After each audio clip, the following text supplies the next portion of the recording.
If you're an English learner and you were taught that using double negatives in English is wrong, I'm here to tell you that that isn't necessarily true. Sure, a sentence like I didn't see nobody is incorrect and should be avoided if you want to speak correct English, but this isn't the kind of double negative I'm talking about.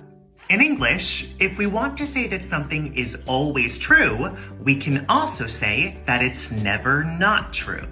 For example, instead of saying she's always busy, we might say she's never not busy to emphasize that there really is never a moment in her life where she's not busy. Also, instead of saying I have to go to the party, we might say I can't not go to the party to express a stronger sense of obligation and the idea that not going is impossible.